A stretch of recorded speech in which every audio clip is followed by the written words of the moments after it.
কে খুলে দিয়েছে ক্যামেরা? আবার ছবি তুলছে দেখো না, আবার ফ্রন্ট ক্যামেরা করেছে। একটা ছবি তোলো তো, একটা ছবি তোলো।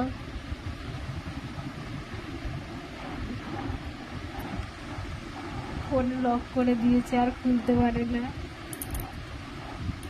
কি হলো? ও বাবা, এগুলো লক খুলে দিল। লক, রাত 12:30 বাজছে, ও এখনো জেগে। ক্যামেরাটা খোলো, ক্যামেরাটা খোলো। না, আমার আমার ফোনের ক্যামেরা না, তুমি তোমার ফোনের ক্যামেরাটা খোলো। ওই ফোনের ক্যামেরাটা খোলো, ওই ফোনের ক্যামেরাটা খোলো। খোলো, খোলো ফোনের ক্যামেরাটা খোলো।